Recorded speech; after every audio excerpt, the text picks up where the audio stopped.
Il y a eu en 1970 Howard Gardner qui a commencé à remettre en question la définition traditionnelle de l'intelligence sur laquelle tous ces tests-là étaient basés. Alors, qui c'est Howard Gardner? C'est un psychologue cognitiviste qui était professeur de neurologie à Boston et enseignant à la Harvard Graduate School of Education. Donc, c'est quand même pas le dernier des scientifiques, hein, il est quand même bien positionné.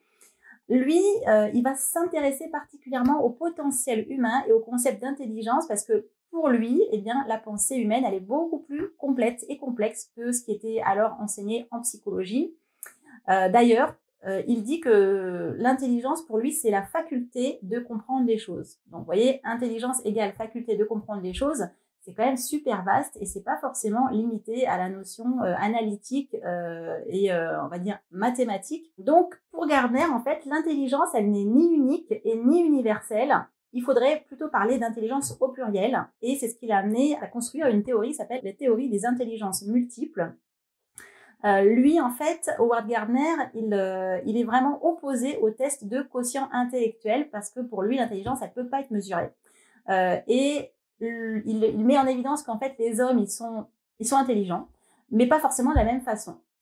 Et donc, selon lui, il existerait 8 types d'intelligence qui correspondent chacune à un talent et à une aptitude spécifique. Et donc, c'est ce que je vous disais, ça s'appelle la théorie des intelligences multiples. Donc moi, je vais vous en parler dans une seconde partie de ces 8 types d'intelligence selon Howard Gardner.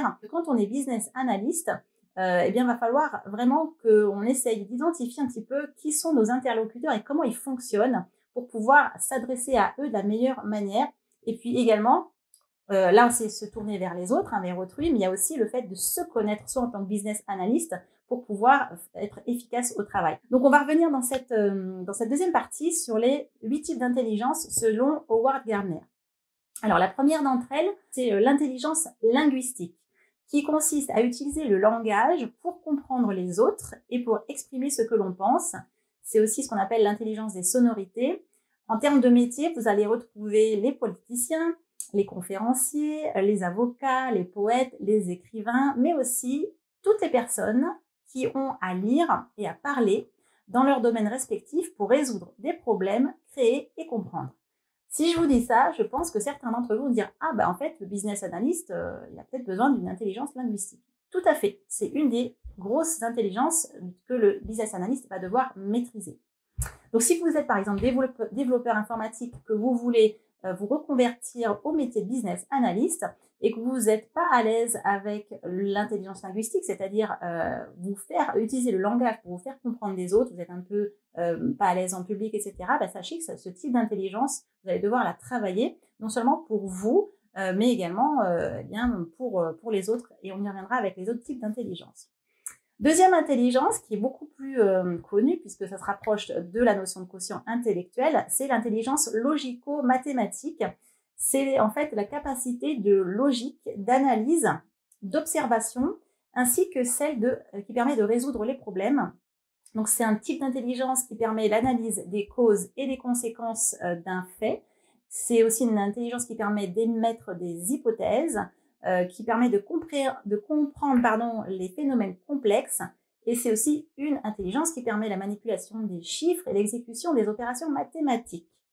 Alors, ça fait beaucoup de choses, mais en fait, effectivement, on reconnaît un certain nombre de métiers qui peuvent utiliser cette intelligence logico-mathématique, scientifique bien sûr, mathématicien, médecin, informaticien, évidemment aussi, et bien sûr le business analyst. Alors il faut savoir qu'en informatique, dans les projets de système d'information, le business analyst, il est évidemment en contact avec les gens du métier, les subject matter experts, mais également avec l'équipe technique. Et donc il va devoir parler des langages qui ne sont pas forcément les mêmes. Il ne va pas forcément faire appel au même type d'intelligence en fait. Donc avec l'équipe informatique, s'il veut se faire comprendre, il va devoir se mettre à son niveau, puisque les informaticiens, en grande majorité, ont vraiment l'intelligence logico-mathématique qui est prédominante. Et d'autre part, quand on est business analyst, c'est vraiment un type d'intelligence qu'on utilise beaucoup. Pourquoi? Parce qu'on va, alors d'une part, rédiger une documentation qu'ils vont comprendre. Je dis souvent, par exemple, quand je lis certaines spécifications fonctionnelles détaillées, attention, n'écrivez pas un roman vous devez le rédiger pour que les informaticiens, quand ils prennent votre document, ils réussissent à faire leur code derrière. Donc, il y a une manière d'écrire les spécifications fonctionnelles détaillées, par exemple, ou d'écrire les règles métiers qui parlent avec le même langage que les informaticiens. De même, si vous êtes amené à comprendre les causes racines des problèmes, ça fait appel à l'intelligence logico-mathématique. Si vous faites de la modélisation, ça fait en partie appel également à cette intelligence logico-mathématique.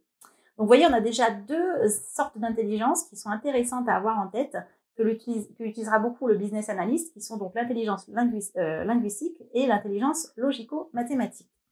Mais c'est pas tout, puisque là, je vous parle d'intelligence émotionnelle. Et donc là, on va rentrer dans deux autres types d'intelligence qui vont rentrer dans ce cas d'intelligence émotionnelle. L'intelligence interpersonnelle est l'une d'entre elles, donc on l'appelle aussi intelligence sociale. C'est une intelligence qui permet à l'individu d'agir et de réagir avec les autres de façon correcte. C'est elle qui permet l'empathie, la coopération, la tolérance. Cette intelligence interpersonnelle permet aussi de détecter les intentions de quelqu'un sans qu'elles ne soient ouvertement avouées. Donc là, petite parenthèse, tout ce qui est intention non avouée, moi je pense aux besoins latents, cachés, inconscients. C'est vraiment cette intelligence interpersonnelle qui va vous permettre d'aller creuser derrière ce qu'on vous dit, derrière ce qu'on vous montre pour aller chercher les besoins inconscients, latents et cachés. D'autre part, c'est une forme d'intelligence qui permet de résoudre des problèmes qui sont liés aux relations avec les autres. C'est ce qui permet de comprendre et de générer des solutions valables pour aider les autres. Or, le rôle du business analyst, c'est quand même d'apporter de la satisfaction aux utilisateurs, aux clients, c'est de résoudre des problèmes et d'aider les utilisateurs, in fine. Donc, évidemment, vous allez retrouver dans cette intelligence interpersonnelle énormément de business analysts qui vont devoir l'utiliser. Et vous retrouvez dans cette catégorie tous les leaders, les managers, les organisateurs. Voilà, donc ça, c'est l'intelligence interpersonnelle. Quatrième type d'intelligence, toujours selon le classement de Gardner, je vous rappelle qu'il y en a 8 selon lui, et non pas une seule comme on le voit dans le test de quotient intellectuel. Il s'agit de l'intelligence, cette fois-ci, intrapersonnelle. Donc inter, c'est entre les personnes, donc c'est hors de soi, et intrapersonnel, c'est centré sur soi. C'est l'aptitude à faire de l'introspection, c'est-à-dire à revenir à l'intérieur de soi, à identifier ses sentiments, à analyser ses pensées, ses comportements et ses émotions. Cette forme d'intelligence, elle permet de se comprendre soi-même, de voir ce qu'on est capable de faire, de constater ses limites et ses forces, d'identifier ses désirs, ses rêves et de comprendre ses propres réactions. C'est aussi la capacité d'aller chercher de l'aide en cas de besoin. Alors, je dirais que tout le monde devrait vraiment être capable de cette intelligence intrapersonnelle. Néanmoins, il y a certains métiers qui l'utilisent plus que d'autres. Franchement, il y a une liste grande comme ça, je ne vais pas vous la donner parce que ça va de athlète, bibliothécaire à prêtre, à traducteur, à scientifique, etc. Donc, en fait, pour moi, c'est réellement une intelligence que l'on doit tous cultiver. D'autre part, si vous voulez être capable d'être bon en intelligence interpersonnelle, il faut que vous connaissiez vous pour pas, par exemple, réagir au quart de tour quand il y aura potentiellement un contributeur ou un manager qui va réagir d'une certaine manière parce qu'il a ses propres craintes que vous ignorez, par exemple, et pour ne pas lui sauter dessus parce que vous vous sentez blessé ou agressé, vous reconnaître votre propre émotion pour réagir de manière appropriée, ça passe par là, c'est super important. Donc ça, c'est le quatrième type d'intelligence. Le cinquième type d'intelligence selon Gardner, c'est l'intelligence visio-spatiale. Alors celle-ci, elle permet à l'individu de se faire une représentation spatiale du monde dans son esprit. Elle donne la possibilité de créer des œuvres d'art et artisanales, d'agencer les pièces, les vêtements entre eux, les meubles, les objets, et de penser en images. C'est surtout ça qui est important.